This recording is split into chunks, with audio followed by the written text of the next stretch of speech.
लो अब इसमें एक टॉपिक है when interest on capital is an appropriation and profits are inadequate. जब प्रॉफिट पार्टनरशिप का है ये topic, when profits are inadequate word दिया हुआ है। देखिए नॉर्मल जब आप profit and loss appropriation account बनाते हैं तो उसमें आप नेट प्रॉफिट, जो आपका नेट प्रॉफिट आता है उसको आप पार्टनर्स को आईओसी, सैलरी, कमीशन वगैरह वगैरह देने के बाद डिविजिबल प्रॉफिट निकालते हैं, राइट, माइनस करके बैलेंसिंग फिगर। यही करते आए हो ना अभी तक प्रॉफिट एंड लॉस एप्रोप्रिएशन में। लेकिन क्या हो कि पार्टनर्स की आईओसी, अब मैं यहाँ पे एग्जांपल के थ्रू आपको समझा रही हूँ। दो पार्टनर हैं, आईओसी ए और बी की है 30,000 और 40,000 यानी कि 70,000। एक सिचुएशन तो वो होती है जिसमें फर्म को लॉस हो रहा होता है तो आप लॉस को इस साइड लिख देते हो, है ना। अब यहाँ पे क्या है, फर्म को प्रॉफिट ही हो रहा है, 50,000 प्रॉफिट हो रहा है फर्म को, ठीक है।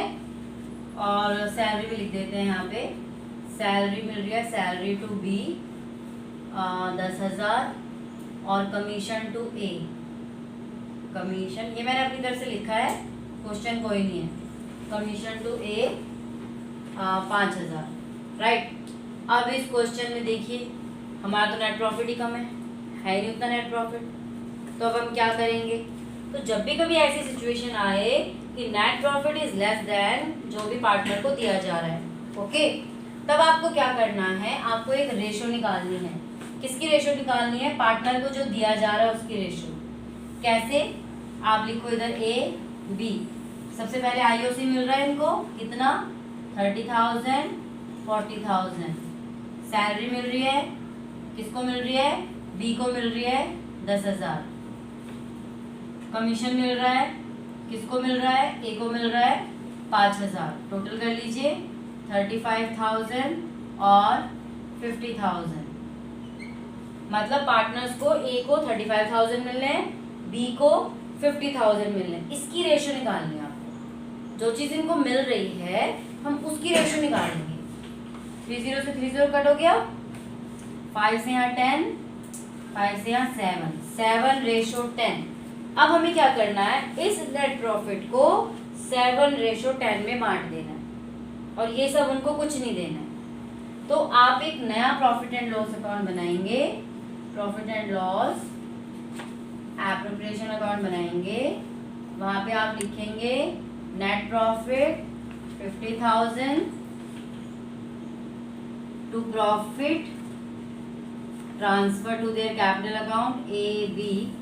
तो 50,000 का 7/17, 7/10 में बांटना है, 7/17 और 50,000 का 10/17 बांट के बराबर कर देना है। 7 और 10 17, ऐसे तो बांटते हैं ना रेशो में। बात समझ में आई? कौन से क्वेश्चन है ये? क्वेश्चन नंबर शायद 25 है, इसमें 26 है।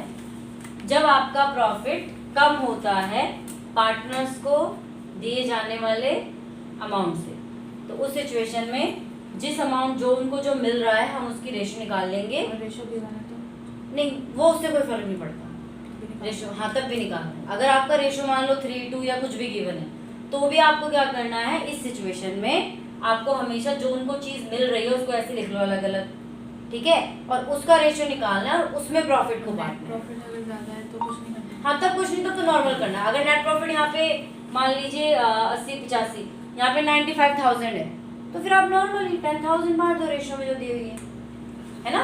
ये बस उसी सिचुएशन में होगा जब पार्टनर, ये जो प्रॉफिट है वो कम है पार्टनर को मिलने वाले अमाउंट से। बात समझ में आ गई? तो वाला भी क्वेश्चन है, उन्होंने खुद से करा है।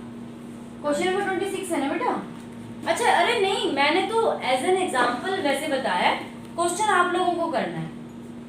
अब इसी क्वेश्चन में अब क्या हो कि क्वेश्चन में नेट प्रॉफिट की जगह आपको सिर्फ प्रॉफिट दिया हो। What happens when only profit during the year, मतलब इंटरेस्ट ऑन कैपिटल से पहले प्रॉफिट दिया हो, नेट प्रॉफिट दिया होगा तो जो पहले बताया प्रोसेस वही करना है। लेकिन अगर प्रॉफिट दिया होगा तो क्या करेंगे, तब आपको क्या करना है, जैसे इसको थोड़ा सा चेंज कर देती हूँ मैं, 50,000 का यहाँ पे प्रॉफिट है एंड IOC कर देती हूँ मैं 70,000 और बाकी कुछ नहीं देती हूँ। ठीक है, ये सिचुएशन है हमारे पास। तब आपको क्या करना है, आपको इन दोनों का डिफरेंस निकालना है। IOC है 70, प्रॉफिट है 50, तो आपको निकालना है लॉस 70,000, यानी कि IOC का टोटल माइनस प्रॉफिट। या फिर इसके अलावा अगर सैलरी वैलरी दी होगी तो वहां प्लस कर देना उस चीज को, तो IOC में इंक्लूड हो जाएगा। हाँ वो उसमें इंक्लूड, तो माइनस कर दिया हमने प्रॉफिट 50,000, तो ये अब हमारा क्या आ गया है, नेट लॉस। क्योंकि हम प्रॉफिट एंड लॉस में हमेशा नेट प्रॉफिट या नेट लॉस लेके जाते हैं, है ना। तो अगर प्रॉफिट दिया होगा तो IOC देने के बाद हम निकालेंगे नेट लॉस, देन आप profit and loss appropriation account बनाओगे, तो इधर लिख दोगे नेट लॉस कितना है 20,000, और उनकी पुरानी रेशो में बाय करके इधर by net loss transfer to their capital account AB। मान लीजिए 2:1 है या इक्वल है या जैसे भी है, ओल्ड रेशो में बांटना है। ये ओल्ड रेशो में, ओल्ड रेशो समझते, अरे तुम्हें ओल्ड रेशो क्या, प्रॉफिट शेयरिंग रेशो, अभी से ओल्ड रेशो लिखवा रही मैं भी। प्रॉफिट शेयरिंग रेशो में बांटना है, नई रेशो नहीं निकालनी है। वही तो जो गिवन होगी रेशो। हाँ, जो गिवन होगी, ठीक है। होना भी एडमिशन में ओल्ड रेशो न्यू रेशो होती है। अच्छा करवा रहे हैं क्या स्कूल में? वही तो चल रहा है ये वाला चैप्टर। मैं वही सोचू अभी से ओल्ड रेशो लिखवा रही हूँ, पता नहीं क्या। स्कूल जल्दी चालू हो गया था तुम्हारा? नहीं, ये पहले और दूसरा चैप्टर कराया नहीं, सीधे तीसरा कराया है ना, अजीब स्कूल वाले। चलो ठीक है, कोई बात नहीं, जब ये करवाएंगे तो अच्छे से आएगा। ठीक है, बात समझ में आ गई। जब प्रॉफिट दिया होगा तो कैसे करना है, IOC या सैलरी या जो भी दिया होगा उनको टोटल करो, प्रॉफिट को माइनस करके लॉस निकालो, और नॉर्मली लॉस जैसे बांटते वैसे बांट देंगे, तब आपको इसकी रेशियो निकालने की जरूरत नहीं है। When profit is given, loss transfer होगा फिर। हाँ नेट लॉस ट्रांसफर होगा। ठीक है, तो थोड़ा सा क्वेश्चन को ना बड़े ध्यान से पढ़ना है कि नेट प्रॉफिट दिया है या प्रॉफिट दिया है। जैसे मैं P&L ऐप में पहले से बताती आ रही हूँ कि प्रॉफिट दिया होगा तो पहले आपको प्रॉफिट एंड लॉस अकाउंट के जरिए नेट प्रॉफिट निकालना पड़ेगा। इसको उतार लो, फिर अगले टॉपिक पे चलते हैं। चलो अब चलते हैं नेक्स्ट टॉपिक की तरफ। अब नेक्स्ट टॉपिक है आपका IOD, इंटरेस्ट ऑन ड्राइंग कैसे निकालेंगे। इंटरेस्ट ऑन ड्राइंग यानी कि विड्रॉल पे आपका इंटरेस्ट निकालना है। इंटरेस्ट ऑन ड्राइंग, बेसिकली इसमें दो चीजें हैं। पहला, when date is not given, date is not given, जब आपकी डेट गिवन ही ना हो, देन आपको 6 मंथ का निकालना है with given rate of interest. Given rate of interest, जितना आपको इंटरेस्ट रेट गिवन होगा उसके साथ 6 महीने का निकालना है। ओके, एक तो ये हो गया। एक हो गया आपका when date is given, when date is given. ऐसे में दो तरीके होते हैं।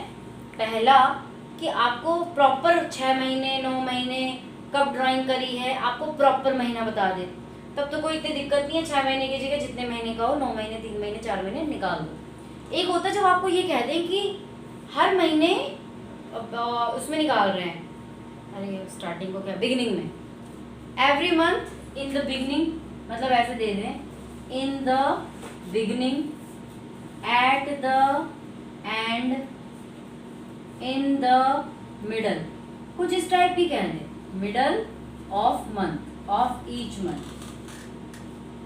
अगर क्वेश्चन में आपको इस तरह से कह दें कि एक पार्टनर है जो हर महीने के शुरुआत में निकाल ले रहा है, हर महीने के एंड में निकाल ले रहा है, या हर क्वार्टर के, इसमें ईच मंथ भी दे सकते हैं। ठीक है, पहली situation of each month, second situation in each quarter, quarter का मतलब बताइए ना, 3 महीने का एक क्वार्टर होता है, तो या तो क्वार्टर के बिगिनिंग में निकाल लो, क्वार्टर के मिडल में निकाल लो, क्वार्टर के एंड में निकाल लो, या फिर तीसरे नंबर पे आपका हाफ ईयरली भी यूज कर सकते हैं, at the end of half year, at the beginning of half year, at the middle of half year, right. मतलब इस टाइप की सिचुएशन आपको दे सकते हैं। अब आपको क्या करना है, फॉर्मूला बता दे रही हूँ इसमें। इंटरेस्ट ऑन ड्राइंग निकालने के लिए आप करेंगे टोटल ड्राइंग, क्योंकि वो हर महीने निकाल रहा है, तो अगर हर महीने निकाल रहा है तो जितना एक महीने में निकाल रहा है उसको 12 से इंटू करेंगे, ठीक है। क्वार्टर में निकाल रहा है 4 से इंटू करेंगे, हाफ ईयर में निकाल रहा है 2 से इंटू करेंगे, ठीक है। ईच मंथ निकाल रहा है तो टोटल ड्राइंग निकालने के लिए इसको इंटू करेंगे 12 से, इसको इंटू करेंगे 4 से, इसको इंटू करेंगे 2 से, तो यहाँ पे आपकी टोटल ड्राइंग आ गई। 6 से नहीं करते हाफ ईयरली? नहीं, हाफ ईयरली 2 होते हैं, एक साल में 2 हाफ ईयर, तो हाफ ईयर के बिगिनिंग में निकाला तो पहला वो मान लीजिए 1 अप्रैल को निकाल रहा है तो दूसरा वो 1 अक्टूबर को निकालेगा, साल में 2 ही बार निकाल रहा है। कहने का मतलब ये total drawing into average period upon में 12, ये एपी एवरेज पीरियड है, एवरेज EVR रेट आता है ना, पीरियड, रेट भी आता है, average period into rate of interest upon 100। बात समझ में आ गई? फॉर्मूला है आईओडी निकालने का, total drawing into average period upon 12 into rate of interest upon 100। Rate of interest तो आपको क्वेश्चन में गिवन होगा, तो उसके लिए कोई टेंशन ही नहीं है। अब बात आती है टोटल ड्राइंग जो आप निकाल लोगे भाई, अगर आप मतलब एवरी मंथ निकाल रहे हो तो 12 से इंटू करोगे, क्वार्टर में निकाल रहे हो तो 4 से, हाफ ईयरली तो 2 से। बात आती है अब एवरेज पीरियड की। ड्राइंग्स को उससे मल्टीप्लाई करना है। हाँ, जैसे 2000 हर महीने निकाल रहे हैं तो 2000 इंटू 12, तो यहाँ टोटल ड्राइंग लिखेंगे, ठीक है। अब बात आती है इसमें बस एक चीज है आपकी, ये एवरेज पीरियड, ये कैसे निकालेंगे? तो एवरेज पीरियड निकालने, एवरेज पीरियड को मैं एपी बोल रही हूँ, ठीक है, एवरेज पीरियड को एपी बोल रही हूँ।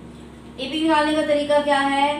Month left after first drawing. भाई जिस टाइम आपने पहली ड्राइंग की है, जब आपने पहले ड्राइंग करी जिस पार्टनर ने, उसके बाद कितने महीने बच गए, plus month left after last drawing, कि जब लास्ट ड्राइंग करी है तब कितने महीने बच गए, अपॉन में 2, ठीक है, अपॉन में 2। बात समझ गए? अब इसके थोड़े एग्जांपल ले लिए जाएं। और प्रोडक्ट मेथड है, प्रोडक्ट अभी रुक जाओ, अभी प्रोडक्ट पे मत आओ, वो तो मैं जो बताऊंगी। गिवन इंटरेस्ट है उसको प्लस करना है, गिवन जैसे 6 मंथ का निकालना है आपको, यहाँ? निकालना विद गिवन इंटरेस्ट। अरे नहीं, जैसे 6 मंथ, जब मान लो आपको ये बोल दिया कि ड्यूरिंग द ईयर 24,000 रुपीज निकाले, ड्यूरिंग द ईयर 25,000 रुपीज निकाले और रेट ऑफ इंटरेस्ट है 10%, तो आप क्या करोगे? 24,000 इंटू 6 महीने इंटू 10%। इसका मतलब ये हुआ। लेकिन हाफ ईयरली हम कैसे समझेंगे कि 2 हाफ ईयर मतलब वो बोलेंगे ना क्वेश्चन में, आपसे आपको बताया जाएगा कि partner withdrawal 2,000 rupees each half year, ऐसे बोलेंगे। आईओडी के बाद ये एपी वाला करना है, करना नहीं अच्छा, वो है, AP कैसे एपी का वहाँ निकालना है, एपी कैसे निकलेगा वो बताया है, ठीक है। इसका एक एग्जांपल ले लें अभी। हेलो हेलो, और यहाँ तो एसी चल रहा है, मुझे तो इधर ही बैठना था। प्रशांति से बैठना है। चलिए ये मिटा दो, उतार लिया ये वाला, मिटा दो इसको, इस वाले को, बस इसको मिटाना, उसको नहीं, ठीक है। अब मैं आपको एक पहले नॉर्मल सा एक दे रही हूँ, मेरे को क्यों शकल से ऐसा लग रहा है कि समझ नहीं आ रहा। आ गया मुझे। अच्छा,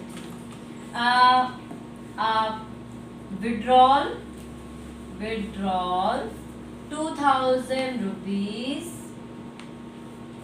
in the beginning of each month, ठीक है। अब यहाँ पे हमारा वो नहीं दिया हुआ कि हाफ ईयर है, क्वार्टर है, ऐसा कुछ नहीं दिया हुआ।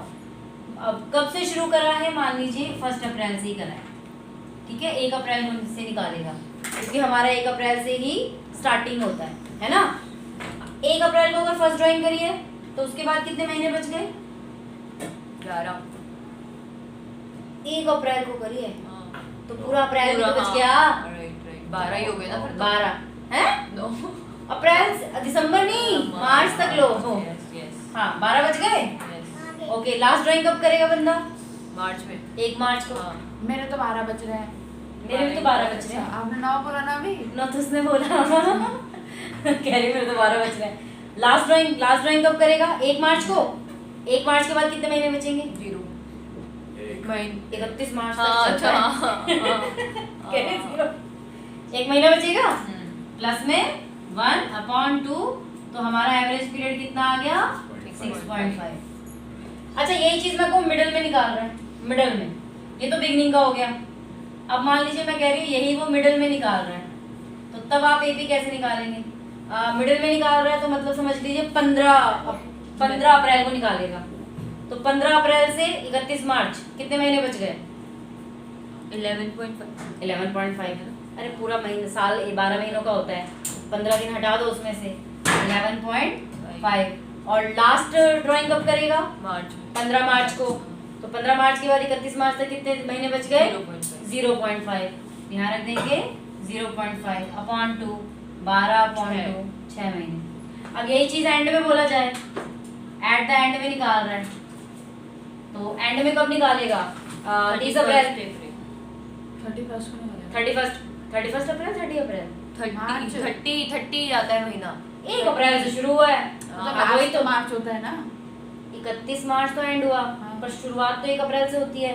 अब ये एंड में निकाल रहा है हाँ, तो तो अप्रैल महीने के हुआ एंड ना। में निकालेगा ना। अप्रैल महीने के एंड में बेटा 31 मार्च तो खत्म हो गया तो 30 अप्रैल को निकाला तो तब से लेके कितना महीने बच गए? 11। और सबसे लास्ट ड्राइंग कब करेगा? मार्च। कौन सी मार्च? 31 मार्च। 0 0/2 5.5। 5.5। अब यही चीज क्वार्टर में हो। अब यही चीज मैंने यहाँ पे ईयरली लिखी है। अब मैं इसको